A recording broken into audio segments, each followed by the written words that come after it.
What's Your Work Fit is sponsored by Hudson Davis. Start your brand's marketing and communications journey today at hudsondaviscommunications.com. I'm Dan Smolin. I built a successful executive career in marketing and communications before becoming a top headhunter and founding my own executive search firm. Now get this, every day, mainstream media runs stories in which old school bosses and thought leaders frame your work and workplace issues in ways that are often divisive and unmeaningful. And that's just crazy. The time has come for you to answer the question, what's your work fit? So that your work and career fit who you are, how you want to live, and what you want your lasting contributions to be. What's your work fit? It answers your questions and tackles the issues that keep you up at night about advancing your career in this time of workplace revolution. So let's get started.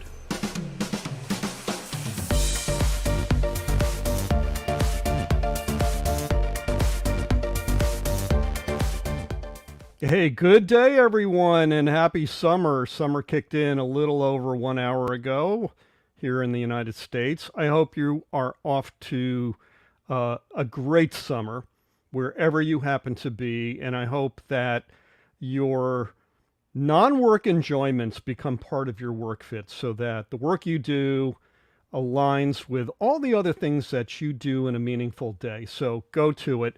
Before we get to our wonderful guest today, you know my ask. If you submit a future show question, I will send you this What's Your Work Fit baseball cap. My way of saying thanks to you. But this is how it works. You've got to submit a question to me that's vexing you, that's keeping you up at night about the work that you're doing and hope to do. And you can send it to me by email at dan@dansmolin.com. Or you could send it to me by instant messaging on LinkedIn or the other channels. If we select it, excuse me, as a future show topic, we will send you that cap with our gratitude, our way of saying thank you for being a great and informed and involved listener. Okay, so let's get to it. I am so happy to introduce you all to Marti Konstant, who comes to us today from Chicago. Hi, Marti. How are you? Hello. Happy to be here, Dan. Happy to see you. Okay, so a little bit about Marti. She is a world-renowned workplace futurist, a motivational speaker, a professional trainer, and the best-selling author of Activate Your Agile Career, How Responding to Change Will Inspire Your Life's Work. It's not like you don't have a lot going on in your life, Marti, is it? Yes, there's quite a bit because the future is always here. Well, the future is here, and so too are a lot of listeners today and viewers who are vexed. And one happens to be Julie, who submitted today's question. Julie entered the workforce in the fall of 2022. I believe she was a college graduate as of last year. She joined up with a mid-sized medical services company on one of their client support teams. Julie loves the company, which engages an ever-changing workplace, but she feels as if she's run out of her bag of tricks. And there's so much change going around her technologically, especially around AI, that she feels that she's lagging behind best practices. So Julie asked you today, Marti, I need upskilling. How do I ask for it? So how do you respond to that? Well, first of all, I just think it's phenomenal that someone who's just entered the workforce is thinking like this. It's impressive. And that she's thinking about, well, I don't want to act in a way that I'm not going to get what I want. I'm going to think about it. I'm going to plan for it. But the main thing is the question really to be asking is not so much, how can I get upskilling, which is a great question. But the question is really not what the company can do for you, but what you can do for the company. and what you can do for your boss. So when you find out what's important to your company and what is important to your boss, you will be on the right track. And I'll give you an example. I used to not do this very smartly until I figured it out, is that I figured out when I knew what my boss's objectives were for the year, I was able to map to his objectives. And that's how he got compensated and got bonuses. Mm. So there's a lot of AI task force going on in the company. So I would say some of the really smart things to do is, what are the task forces? Can you be involved? Can you be on a project? And your collaboration will be valued.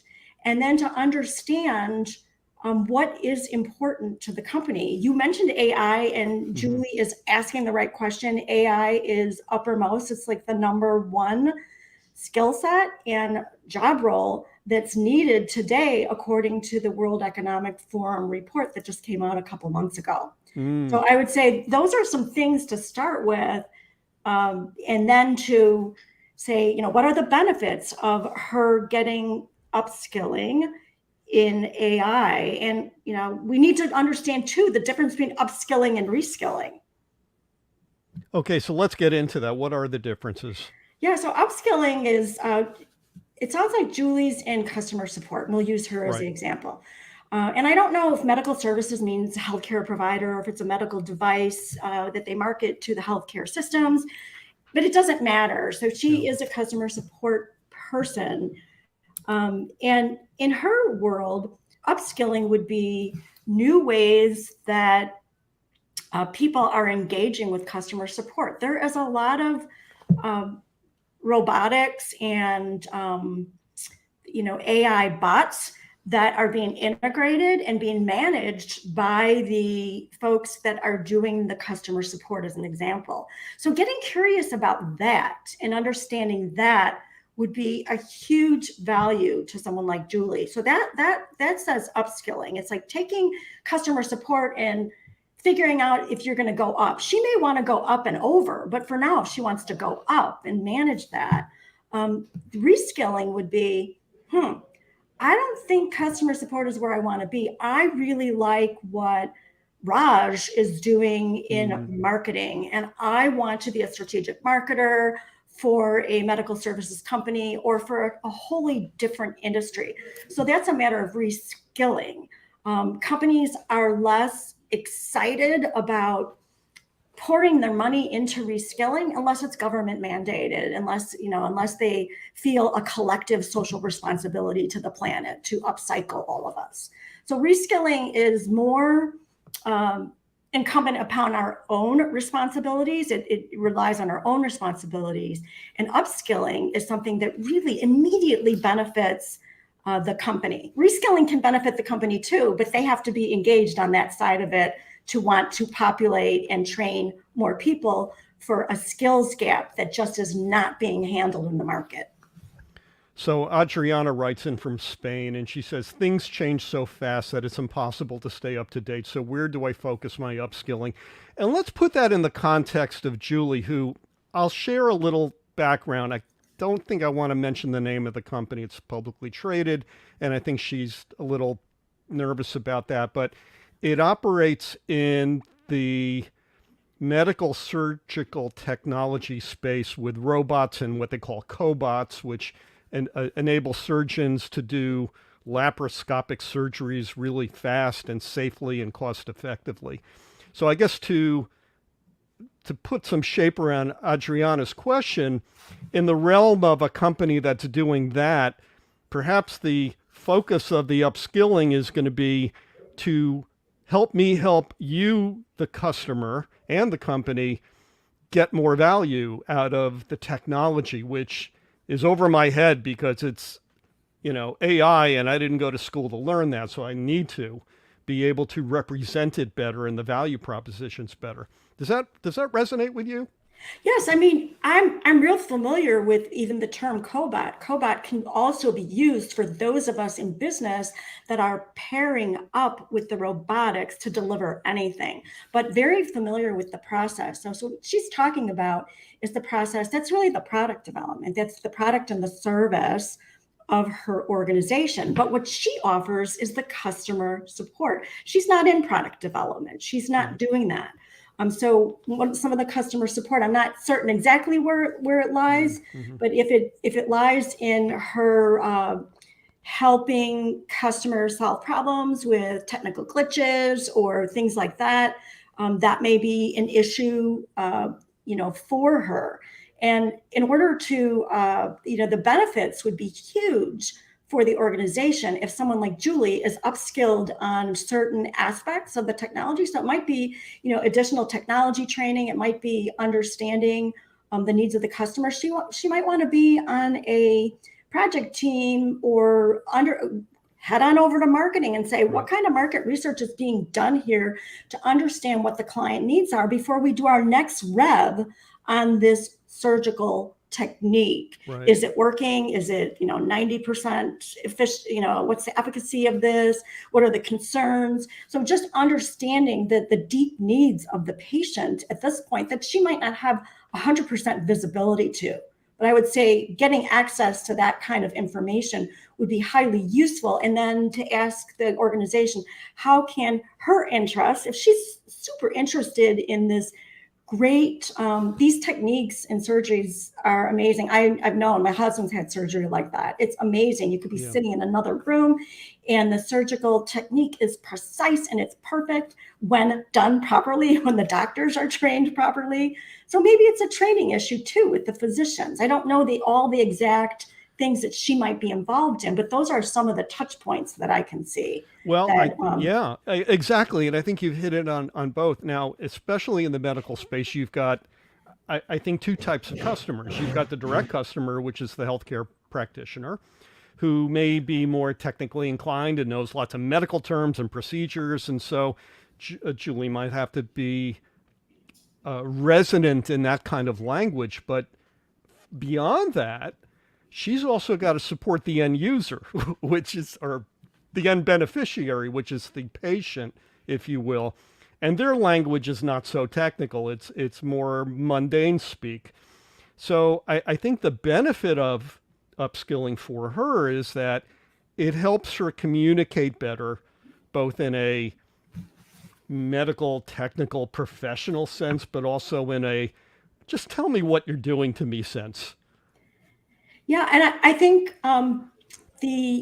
the comfort level that the physicians or the patient themselves have on this, the more pervasive their product is going to be accepted and purchased across the industry. So in terms of her the benefits, there's a return on investment there. I mean, there's Sure. lots of data that she can tap into that with her knowledge. And let's face it, if there's an AI component of this, AI added on to any of our capabilities is going to make us more valuable. It is a type of upskilling. It's similar to the late 2000s, before 2010, when most, most professions didn't have technology appended to their name. That's So right. I became a marketing technologist. I was one of a very few marketing technologists across the country. I followed the lead of someone who invented that term, a guy named Scott Brinker. He was Mm. the very first marketing technologist. And I said, well, that's really super smart. Figure out the systems, figure out how to automate, and figure out how to make marketing smarter. So I became a marketing technologist, not just a marketing strategist. So Mm. today it's about customer support plus AI. It's about marketing plus AI. You take every single profession and add AI to it, and it's going to make you more valuable. What's great about AI right now is it's got a natural language component. It used to be Mm-hmm. all code driven. Those physicians that are learning how to do the robotic operations, that's code driven. They don't just, it's not text to speech. They're not telling the machine to do it. So it's really code driven. It's complicated. But the AI in the future, like when ChatGPT and the 1,700 AI tools there are as of this week, our natural language. So any one of us can get skilled, but we have to get skilled in the right way to talk to the machines. So I want to take a little pivot here and just ask the basic question, which is, why is upskilling important? And this is from information I found from the University of Pennsylvania School of Liberal and Professional Studies, which I thought was interesting. Very basic answer, which is upskilling can help you and your employees stay on top of the latest industry trends and needs, making them more likely to be proactive in providing new insight and market opportunities that ultimately benefit your clients. I think this was written for the hiring manager who, maybe not familiar with the term upskilling, and he may be, or she, or they may be getting questions about, I need this, help me, get the skill I need. So to somebody who is a hiring manager, how does somebody like Julie, how do some of our viewers today create a positive value frame for the ask of it? I think I need this, Marti. Here's why. What are your thoughts about that? All right. So there's a few ways and words and phrases that can be used of why upskilling is important. It's not just the individual relevance. Again, it's always about in the context of what's important to the organization. Mm-hmm. If what's important to the organization that particular year is launching 5 products, then you are all on board figuring out how to add value in the product delivery and the product launch. If what's most important to that company is return on investment and increasing revenues, mm-hmm. you are all about that. So you figure out where your talents overlap. So where your interests and your talents overlap into that, mm-hmm. and then build your business case that way.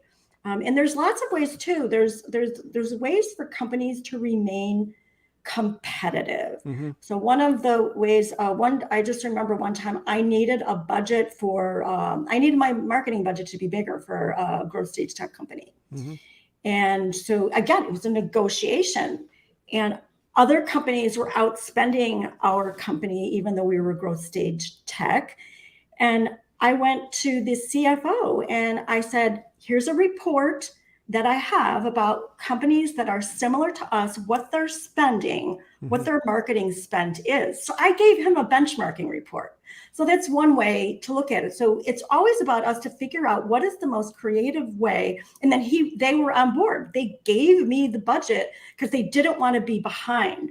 So being relevant and competitive in an industry is critically important. Otherwise, the companies won't exist. And so your agility and your relevance in your role will help. The other part of the equation is you may be moving into management. You may be managing people. Mm-hmm. And so your ability to stay in touch with what's relevant for them and their skill sets is going to contribute to this equation as well. And so in that case, you may be asking for management skills and management training to build a better team that builds a better product that keeps you in business or increases your revenue by 10% or 20% by next year.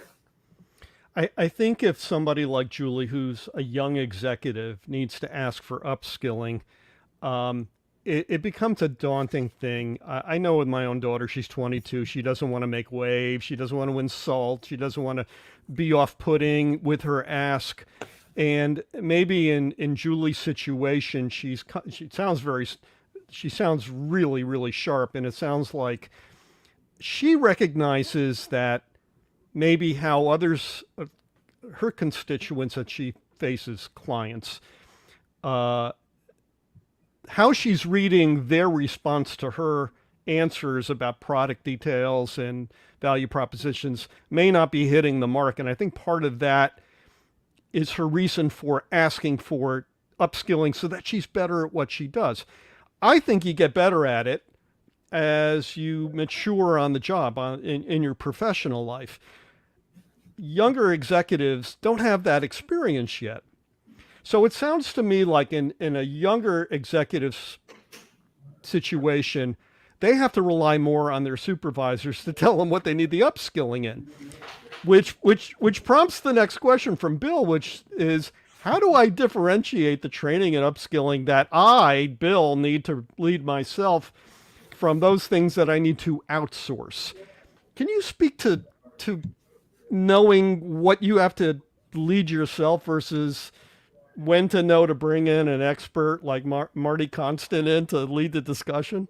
Yeah. So when you're saying, Bill's question may also have to do with outsourcing certain components of the skills. Mm-hmm. So I'll use the marketing department as the equation because I know a ton about managing marketing departments. Right. So how do you differentiate? In my case, or in cases of other marketers that I observed when digital became a big thing, getting upskilled in the digital components of marketing so that you could stay current was important. So you had to determine what skills you wanted to do versus what you outsourced. So in some cases, what's happening today, more than 50% of what's being delivered within an organization today, just power of people, is done through gig workers, through contractors, through people who work remotely. So there's at any given time, 50% of us are working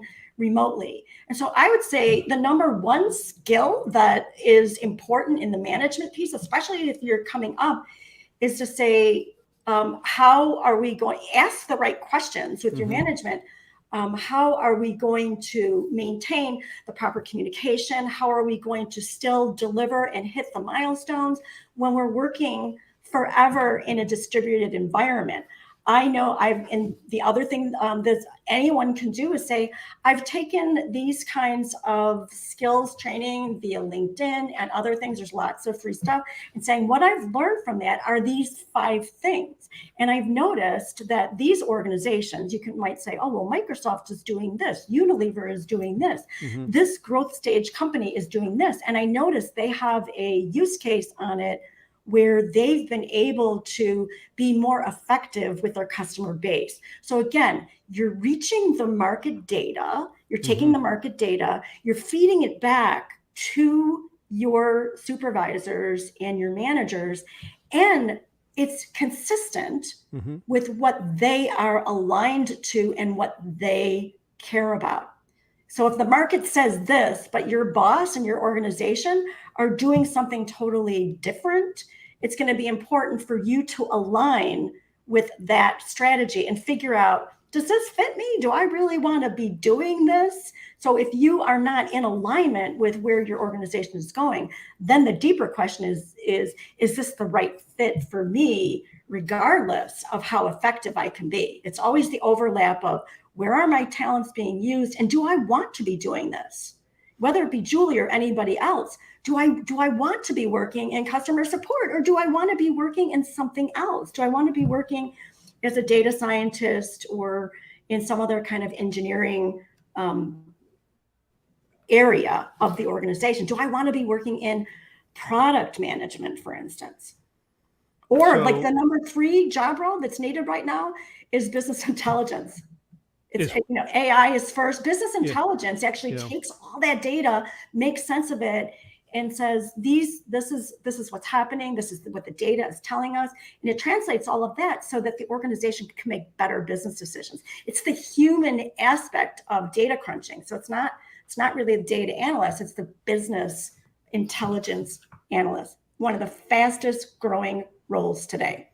And I think on that point of usage intelligence, that's really a part of the ask for Julie, which is to say, and I don't know her full situation, which is to say, hopefully she will do that kind of research, which may be plentiful online to look at what Unilever did, or to look at what perhaps a comparative technology company out there has done that has utilized training and upskilling in a way that the Delta says this is what that upskilling resulted in, right?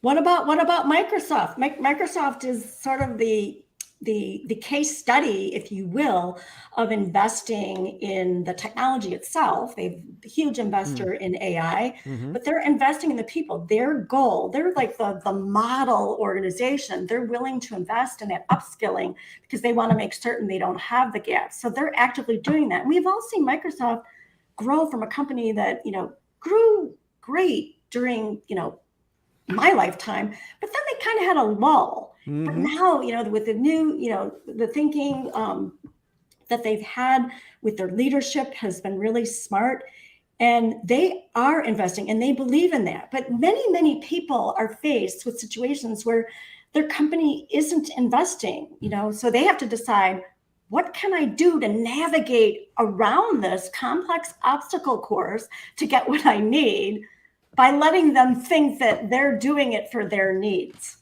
It's a whole psychological play on that. But there are case studies of companies that are doing this very well.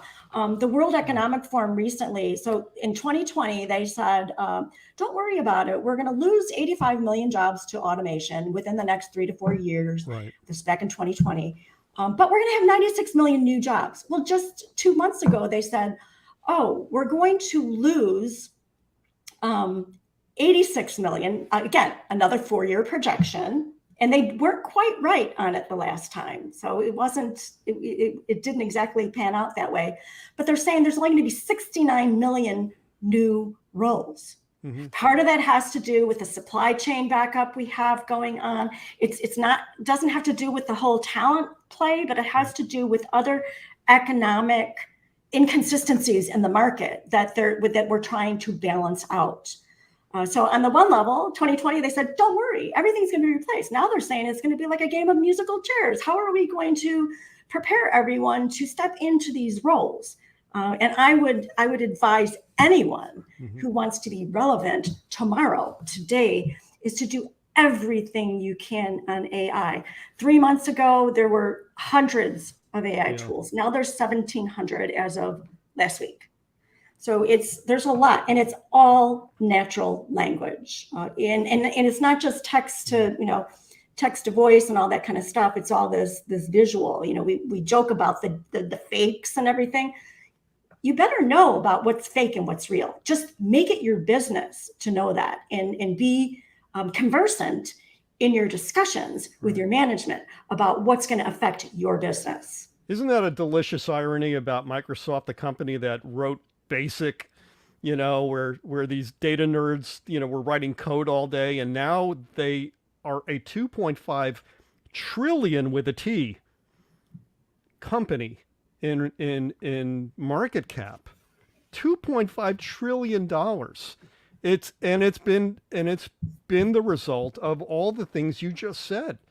Moving to natural language, which I think is a delicious irony. I mean, the company is 40 plus years old, and they are now perhaps the most relevant company publicly traded in the world right now, and really going to ride this amazing growth. And the people that work at Microsoft will remain superbly relevant to agile change that takes place. I mean, they're all about responding to the change. And I have a stat, because I'm in a tech lab that we meet weekly, a couple times a week for a couple hours each time.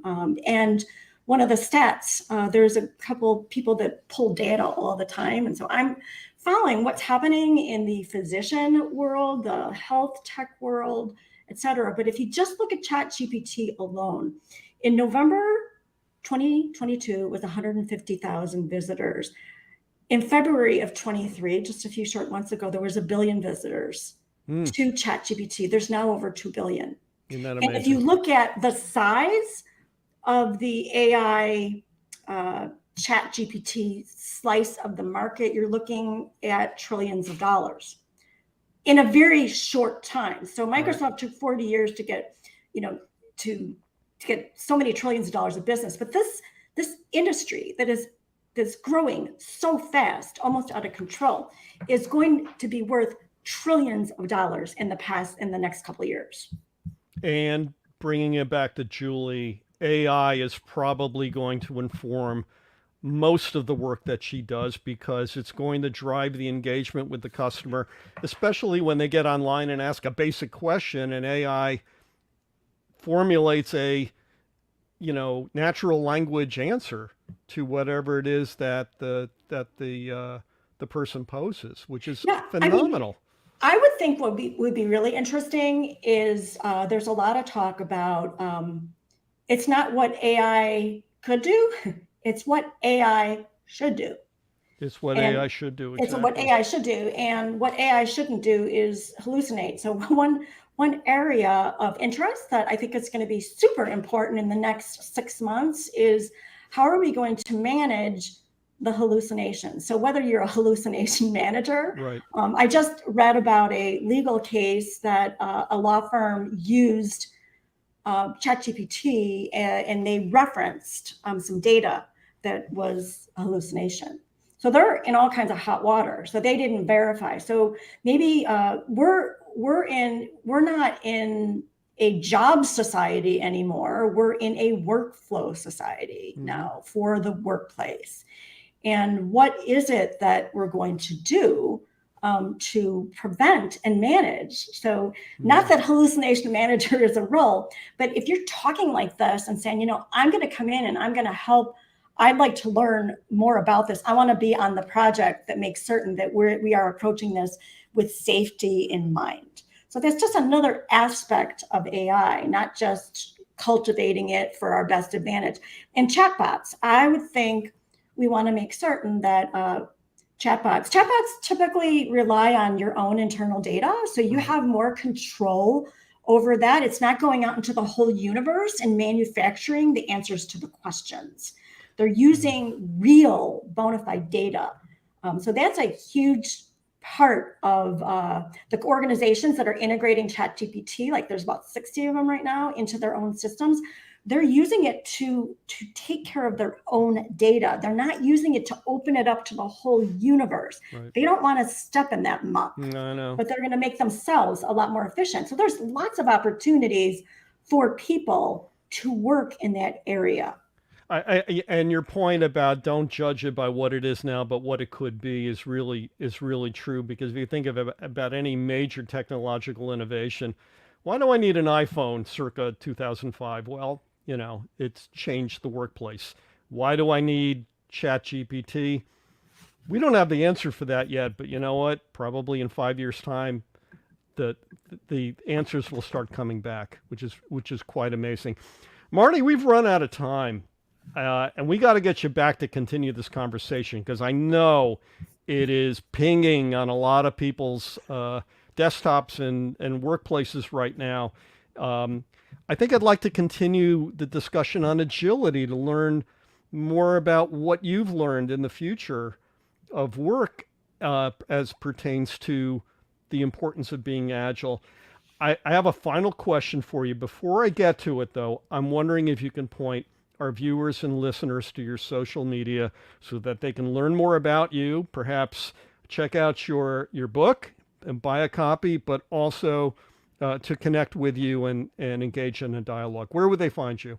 Okay, so Activate Your Agile Career is the book. It's on Mm-hmm. Amazon. Secondly, martikonstant.com. I'm the only Marti Konstant in the world, Marti constant.com. Lots of resources there. And then the rest of it's all on LinkedIn. I've got 30,000 subscribers to my Agility Think newsletter Mm-hmm. there through LinkedIn, and I'm fairly active there. So that's where you're going to get some of the latest thinking. And I speak and train across the globe on of work. And that's changing rapidly. So that's where they can go. And now let's get on to your question. The question is, what's your work fit, Marty Constant? What So attribute, condition, experience, place, or state of mind makes work a part of your day doing many meaningful things and not the all consuming time suck of a day. What's your work fit, Marty? My work fit is when I have worked myself into a state of flow. Wow, And second week in a row that flow state has ranked. That's yeah, something. so it's well, that's I mean, it's about consciousness and being in a state of flow. So you're extremely productive, you're excited about your work. And the way for me that when you say what circumstance is it, it's really the overlap of the visual and content Mm-hmm. creative with messaging. When that is happening, and I've been doing tons of experiments with ChatGPT, and Mm-hmm. there's like 2 or 3 pieces. I have a whole support, or I call it the perfect prompt for career branding that Mm. people can use. And it's going through your own data, and the one of the phrases that I've gotten to come out in working with people, and I just Mm-hmm. do this real time. One of them was a person who was transplanted from China, Mm-hmm. and her positioning was bilingual in guidance, fluent in success. Came straight out from ChatGPT, out of the data from LinkedIn. Wow. Another one is I'm the architect of aha moments, crafting curriculum that sparks understanding. And this was for a learning and development executive. And I looked through all the data that I basically use LinkedIn profiles and I feed it right in there. Nowhere did it say the architect of aha moments. ChatGPT put that together because I asked it to think like a creative brand marketer. Mm. For someone who's in customer support or in customer service or in HR onboarding, I'm the director of first impressions when first impressions count, fine Mm. tuning employee onboarding experiences. So there's amazing stuff when you can fine tune what you want. And that is when I get in the flow, when the magic comes together. And then there's a whole visual side of it that we won't go into right now. But Right. I started my career out as a visual graphic designer before I got into marketing. So the image must be consistent with what the content is. That's fabulous. Thank you so much for being on What's Your Work Fit. I hope we can get you back on maybe in the fall. I have a feeling a lot's going to happen between now and let's say September that we can bring you on and update our viewers and listeners about. So thank you so much. Thanks, Dan.